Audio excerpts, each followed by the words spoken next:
이런 거죠. 사실은 이제 당내의 여러 가지 충돌이나 의견, 또 이제 이 대선 경선 과정에서 특정 후보에 대해서 배제시키려는 그런 움직임이 있는 것에 대해 송 대표가 비판을 한 거예요. 근데 이제 이게 아까 말씀하신 그 단어가 대체적으로 이제 친문 강성 지지자들, 이건 이분들을 이제 일부에서 호칭할 때 그렇게 부르거든요. 그러니까 적절한 용어는 아니라고 저는 보는데 송 대표가 그 얘기를 쓴 거예요. 그 용어 자체는 뭐 일단 용어를 그렇게 사용한 건 부적절하다고 생각해요. 그 용어를 아니고도 충분히 저는 설명 가능한데 소위 이제 그 말을 대표 입에서 나오다 보니까 논란이 되는 것이고, 그러다 보니 이제 친문 강성 지지층들을 기반으로 해서 이제 당선이 된 의원들이라든지 또 친문 중에 이제 열성 지지자들, 이런 분들 같은 경우 이제 반발을 하고 있는 거거든요. 근데 저는 이렇게 생각합니다. 일단 송 대표의 그 말을 제외하고 전체적인 맥락에서 봤을 때 송 대표가 했던 발언은 크게 저는 틀린 말은 아니라고 생각해요. 개인적으로. 왜냐하면 지금 현재 몇몇이라고 얘기할 수는 없겠네요. 소수의 친문 강성 지지자들이 당의 전체 분위기를 주도하면서 끌고 가다 보니 이게 일반 국민의 정서와 약간 괴리되는 부분이 있고요. 또 지금 송 대표가 지적한 것처럼 특정 후보를 지금 계속 겨냥을 해서 배제를 시키려는 그런 모습을 보이고 있는 게 분명한 사실이거든요. 그래서 이 부분은 넘어서지 않으면 대선에서 민주당이 국민들의 선택을 받기 어렵다는 판단을 했을 거라고 생각해요. 그러니까 송 대표 입장에서는 중도 진영에 있는 분들까지 끌어안고 가기 위해서는 그런 분위기를 쇄신하지 않고서는 민주당이 다시 국민의 신뢰를 얻기 어렵다. 이번 대선 같은 경우에 박빙의 승부가 될 수밖에 없는 상황에서 그런 분들이 너무 나서서 얘기하고 또 특정 후보를 자꾸 배제하듯이 하면 이거 자체가 사실은 민주당에게 악재가 될 수도 있다. 이런 이제 위기감에서 했던 발언이라고 생각이 들기 때문에 저는 뭐 송 대표의 그 마음은 이해합니다. 다만 아까 말씀드린 것처럼 특정 단어를 사용한 것은 저는 부적절하다고 생각해요.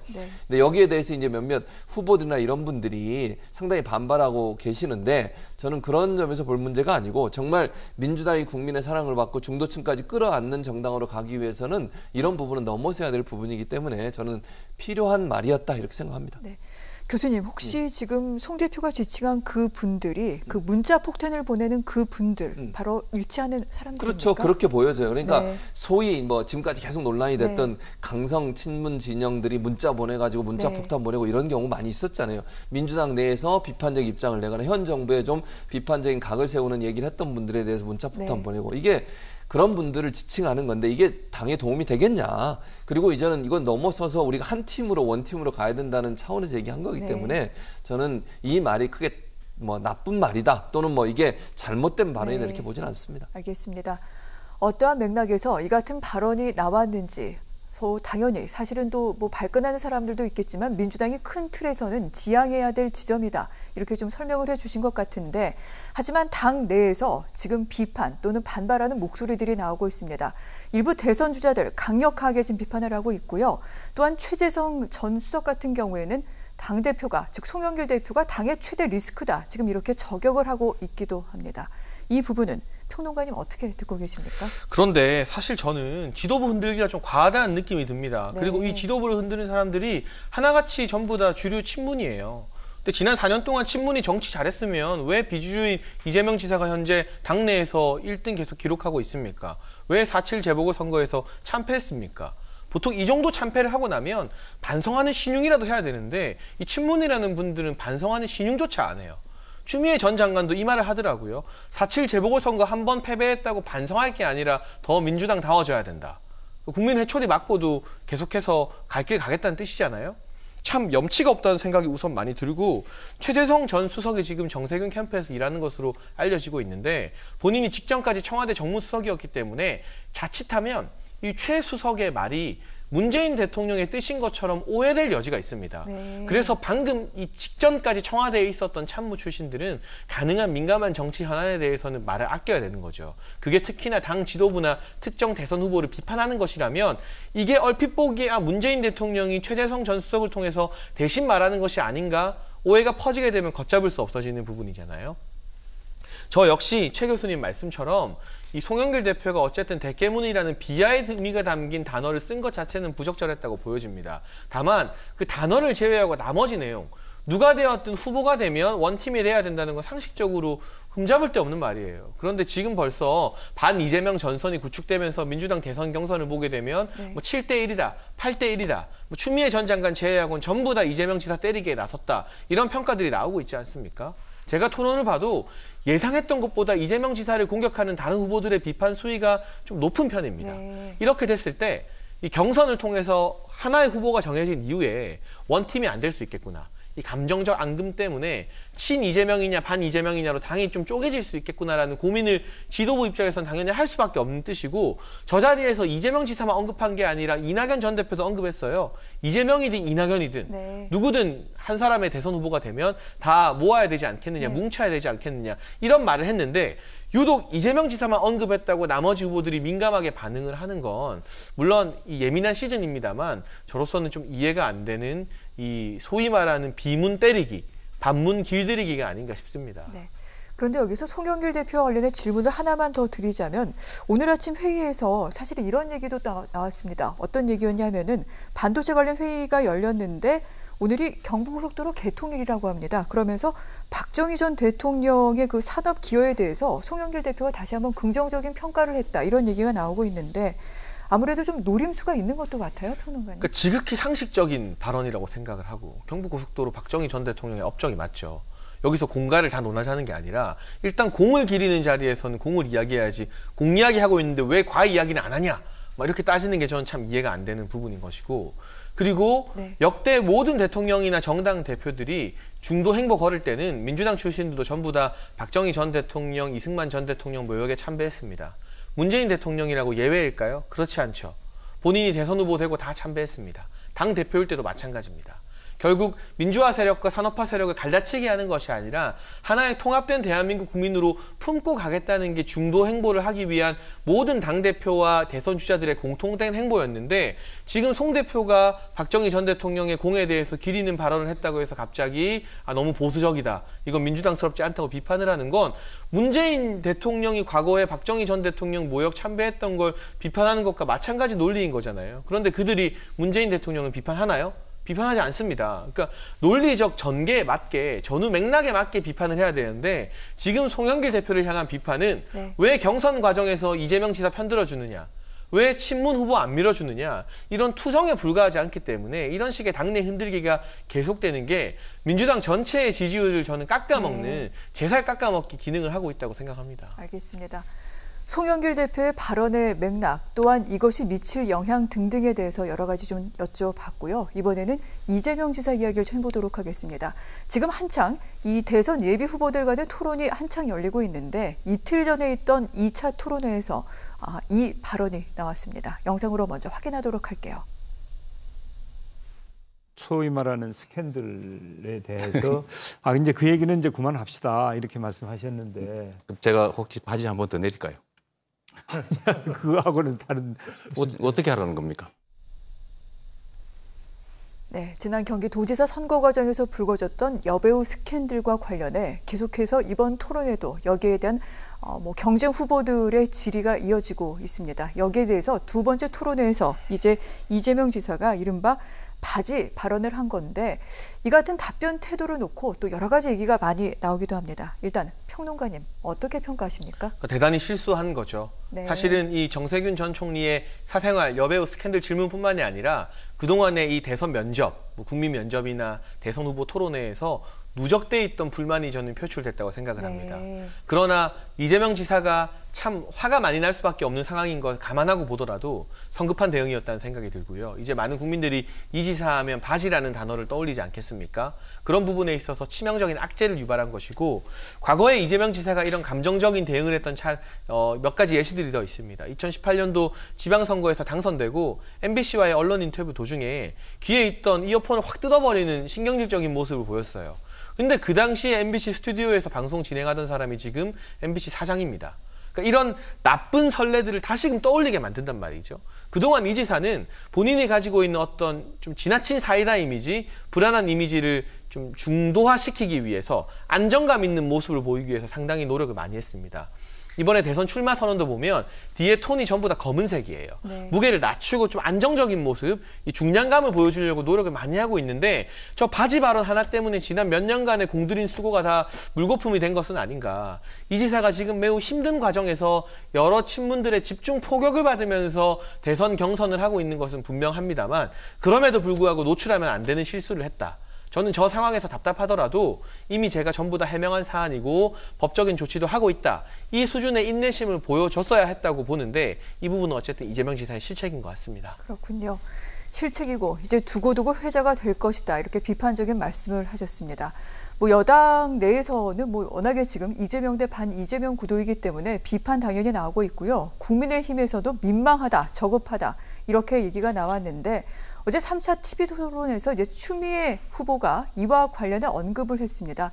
자신이 이거 굉장히 민망하게 들었다, 사과해야 되지 않겠느냐라고 이재명 후보에게 얘기를 했고요. 결국 유감스럽게 생각한다, 이 지사 이런 얘기를 밝혔는데 그런데 이런 생각이 들기도 합니다.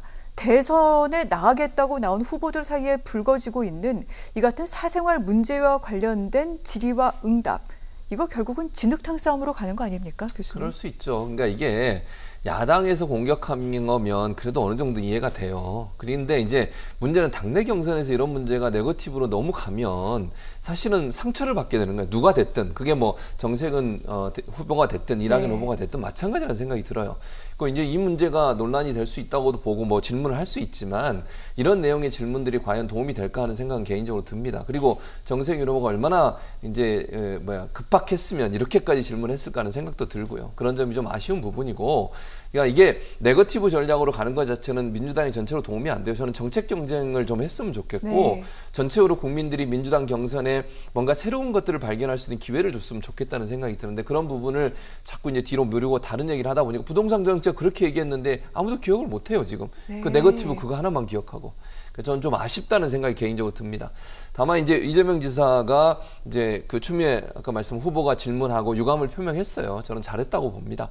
오늘 본인의 답답함도 이해는 돼요. 무슨 말이냐면 이 지금 이슈와 관련된 질문하면 답할 게 하나밖에 없어요. 아까 장희찬 평론가도 얘기했지만 이거 다 정리된 문제고 더 이상 제가 드릴 말씀이 없습니다. 법적 대응하겠습니다. 반복적으로 계속 이 얘기만 해야 돼요. 그럼 상대방이 가만히 있겠습니까? 또 지금 그거밖에 답변을 못 합니까? 더 이런 문제도 있지 않습니까? 이렇게 하면 할 말이 없어요, 그 다음부터는. 그래서 저는 이제 답답함의 표현을 하다 보니까 이제 그런 표현까지 한 건데 그 얘기를 한 거는 제가 볼 때도 유감을 표현한 게 맞다고 생각해요. 국민들한테 좀 안 좋은 이미지가 생길 수 있는 부분이 있으니까. 다만 이제 얼마나 답답했으면 그랬을까 하는 생각도 드는 거니까 그런 점에서 본다면 이 대목은 여기서 정리가 돼야 한다고 저는 생각해요. 그러니까 물론 야당은 또 나중에 공격을 할 겁니다, 그 부분에 대해서. 그러나 여당 내에서 지금 경선하고 일요일 날 이제 그거 예비 경선 하는데 이 문제 가지고 계속 물고 늘어져 가지고 국민들이 뭘 보겠어요, 민주당 후보들 가운데서. 저는 정세균 후보가 그런 부분들을 한 것은 별로 그렇게 좋아 보이지 않고 어쨌든 유감을 표현한 건 이재명 지사 입장에서는 몸을 낮추면서 더 배우겠다, 더 겸손해지겠다 이렇게 표현한 것은 본인한테는 도움이 되는 것이라는 생각이 듭니다. 네, 교수님 사실 정세균 후보 같은 경우에는 총리도 지냈고 그렇죠. 국회의장도 지냈고 당 대표까지 지냈는데 이재명 후보에게 지금 사생활을 거듭해서 지금 제기를 하고 있습니다. 본인에게도 좀 이 부분은 손해가 되지 않을까요? 저는 그래서 별 도움이 안 될 거라고 생각해요. 어쨌든 이건 이제 예비 경선에서 실제 투표를 하시는 물론 일반 국민 50%지만 당원들이 50%잖아요. 그런 차원에서 본다고 하면 모르겠어요. 본인이 볼 때 친문 지정을 끌어들일 수 있다고 생각하시는지 모르겠는데 좋은 평가를 받기는 좀 어렵지 않겠나 하는 생각이 들어요. 지금 말씀하신 것처럼 국무총리도 하셨고 국회의장까지 하셨던 분이고 평소에는 이런 모습을 보이지 않으셨어요. 지금까지 모습을 보면. 그래서 완전히 정세균 후보의 모습이 많이 다르다라는 생각을 하게 되면 실망감이 좀 있지 않을까 하는 생각이 들어서 우려가 되는 부분도 있습니다. 네. 자, 이 질문을 드린 이유는 사실은 여당 내 예비 후보들의 토론에서 좀 더 정책 등등이 비중 있게 다뤄야 되지 않겠느냐 이런 또 비판의 목소리가 있다는 부분도 전해드리기 위해서였습니다. 자, 다시 한번 그러면 이제 후보들의 구도를 좀 살펴보도록 할게요. 지금 후보는 8명이 남아 있습니다. 6명까지 예비 경선을 통과하는데 그동안 1대 8이다라는 얘기 나왔었고요. 이제 8명만 남았기 때문에 1대 7이다 이런 얘기 나오고 있는 가운데 추미애 후보 같은 경우에는 약간 이재명 후보와 결을 같이 하는 모습을 보이기도 했습니다. 6명은 굉장히 강력하게 비판을 했고 추미애 후보는 한편에 좀 물러서 있었는데 어제 방금 보여드렸던 그 내용이 있었죠. 이제 바지 발언에 대해서 민망했다라고 그렇게 이재명 지사에 대해서 목소리를 높이기도 했습니다. 이를 두고 사실은 비판한 게 아니라 이재명 지사가 좀 유감을 표명할 수 있게 자리를 깔아준 것이다. 이런 얘기가 나오기도 하고요. 추명연대, 재미연대 이런 얘기도 지금 언론에서는 뭐 거론하고 있습니다. 이 부분은 가능성 어떻게 보십니까? 저는 개인적인 생각입니다. 이건 전적으로 제 개인적인 생각을 먼저 전제로 말씀을 드리고요. 추미애 전 장관 지금 후보 입장에서는 제가 볼 때 윤석열 전 총장에 대해서 저는 이런 것들을 하는 게 아닌가 생각 개인적으로 들어요. 왜냐하면 윤석열 전 총장이 대선 후보가 돼서 대권까지 가고 대통령이 되는 것을 막아야겠다는 생각이 저는 많을 거라고 개인적으로 생각합니다. 이건 뭐 제가 물어본 건 아니에요. 근데 왜냐면 그러면 사실 현재 여당의 후보들 중에 윤석열 전 총장과 대응해서 승리할 수 있을 정도의 현재 상황에서 그럴 수 있는 지지율을 가진 사람은 이재명 지사밖에 없어요. 지금 상황에서는. 그렇다고 하면 추미애 후보 입장에서는 이재명 지사가 상처를 받아서 여러 가지로 지지율이 떨어지거나 문제가 발생해서 윤석열 전 총장과의 대결 구도에서 뒤처지는 것에 대해서 우려를 하지 않나 하는 생각이 듭니다. 이게 연대라고 하는 것이 뭐 단일화할 가능성은 저는 거의 없다고 보고요. 다만 예비 경선 과정에서 그런 부분들을 일정 부분 좀 보호하려고 하는 생각이 있지 않을까, 제 개인적인 판단은 생각은 그렇습니다. 그래서 아마 추미애 후보 입장에서는 윤석열 전 총장에 대한 어떤 그런 저지하고 싶은 마음이 어찌 보면 대항마로 거론되고 있는 이재명 지사에 대한 지지라고까지 얘기할 수 없을 것 같고요. 아무튼 이재명 지사가 다른 상처를 정책으로 받지 않게 하기 위해서 일정 부분 좀 도와주려는 모습을 보이지 않는가. 그렇게 저는 개인적으로 판단을 해요. 그래서 이게 무슨 두 사람이 전략적으로 연대한다 이렇게 보지는 않고요. 결국은 윤석열 전 총장, 지금 야권의 유력한 대선 후보로 떠오르고 있는 두 분에 대한 어떤 견제 입장에 있어서 두 분이 같은 생각을 갖고 있는 거 아닌가. 그래서 아마 그런 태도가 나오는 게 아닌가 이렇게 분석을 합니다. 그렇군요. 그렇다면 이 같은 추세는 본선까지 이어지지 않을까 싶은데, 그러면 또 평론가님께 이 부분 좀 여쭤보도록 하겠습니다.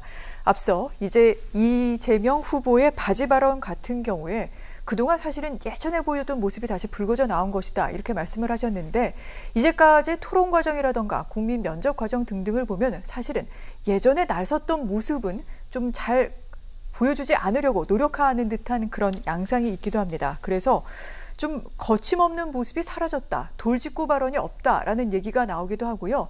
박용진 후보 같은 경우에는 어제 토론회에서 이 지사에게 김 빠진 사이다가 됐다 이렇게 얘기하기도 했는데, 평론가님 정말 그렇습니까? 전 두 가지 이유를 들고 싶습니다. 첫 번째는 부자 몸살이기죠. 일단 내가 워낙 잘 되고 있으니까, 지지율상에서 우위를 뚜렷하게 점하고 있으니까 여기서 굳이 막 사이다 같은 모습, 통쾌한 모습 보이다가 말실수가 나오고 태도 논란에 휩싸이기보다는 안정감을 강조하자. 하지만 그 안정감 전략이 이 바지 발언으로 깨졌기 때문에 이제는 좀 전략을 바꿀 필요가 있지 않나 하는 생각이 들고, 두 번째는 대세론에 의한 준비 부족입니다. 부자 몸살이기와 좀 비슷한 맥락이지만 토론 준비가 많이 안 돼 있다는 느낌을 제가 좀 많이 받았습니다. 여러 가지 이 경제 이슈나 기본소득 이슈 등에 대해서 정책적으로 박용진 의원 등이 아주 맹렬하게 치고 들어오는데 방어하는 논리가 좀 부족하구나 하는 느낌을 받았는데요. 이 역시 지지율이 그동안 다른 여권 주자들과 대비될 정도로 높지 않았습니까? 그러면 대세론이 조기에 형성되면서 이번 이 경선 쉽게 돌파할 수 있다는 어떤 안일한 의식을 후보 본인도 캠프도 가졌을 가능성이 높습니다. 이 부분 이제부터 신발끈을 다시 꽉 조여매야 될 것 같고요. 많은 국민들이 또는 민주당 지지자들이 지금의 이재명 지사를 지지하고 좋게 보는 이유는 그 시원시원한 모습 때문이었습니다. 결단력 때문인 거죠. 결코 안정감이 뛰어나서 그리고 중도 확장력 이런 부분 때문에 좋아했던 건 아니었어요. 그런데 이재명 지사가 벌써부터 본선을 염두에 두면서 다소 일찍 본인의 장점을 강화시키는 것보다는 단점을 보완하는 쪽으로 전략을 잡았던 것이 아닌가. 그런데 이 예선 과정이죠. 일종의 정당 경선 같은 경우는 여기서는 지금 자신을 경기도지사로 만들어준 그 여러 가지 장점들, 통쾌한 발언이라거나 사이다 같은 모습들을 조금 더 살렸어야 하는 것 아닌가 하는 이 전략적 판단 미스 부분에서 아쉬운 생각이 좀 듭니다. 네.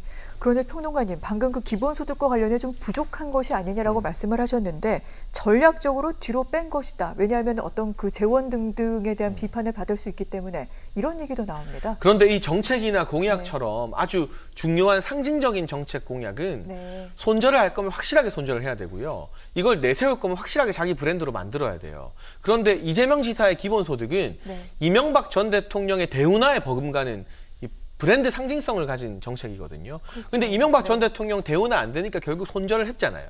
그 다음에 이제 집권하고 나서 4대강이라는 조금은 우회적인 방식으로 이게 도입이 됐지만 대운하라는 단어를 딱 안 쓰기로 결정했거든요. 철회했거든요, 공식적으로. 근데 이 지사가 기본소득을 내세우는 게 부담이 되면 이건 아직 시기상조다. 내가 이 지자체장 입장에서는 열심히 시도를 해봤고 긍정적인 측면도 있었지만 국가 전체로 만들기 위해서는 일단 내가 집권을 해서 여러 가지 예산 사정을 보면서 다시 고민해 보겠다고 접으면 됩니다. 네. 근데 접지도 못하겠고 그렇다고 해서 이걸 내 대표 브랜드로 띄우자니 중도층이나 무당층에서 좀 안 좋게 볼 것 같고 재원과 관련된 경제와 관련된 공격이 계속 올 것 같고 이러지도 저러지도 못하는 상황 때문에 운신의 폭이 좁아진 것 같아요. 지금이라도 빨리 참모들과 뭐 밤샘 회의라도 해서 기본소득을 대표 브랜드로 밀어붙일 것인지 아니면 이명박 전 대통령이 대운하를 접었던 것처럼 확실하게 접고 넘어갈 것인지 양자택일을 해야 될 시기라고 생각합니다. 알겠습니다. 자, 계속해서 이 민주당 예비 경선은 토론회에도 예정이 되어 있고요. 또 국민들에게 프레젠테이션하는 순서도 마련이 되어 있습니다. 이 같은 과정을 통해 11일에 이제 본선에 올라가게 될 민주당 내 최종 경선에 올라가게 될 후보들을 선출하게 되는데 그 과정에서 어떠한 이야기들이 나오게 될지 계속해서 주시하도록 하겠습니다.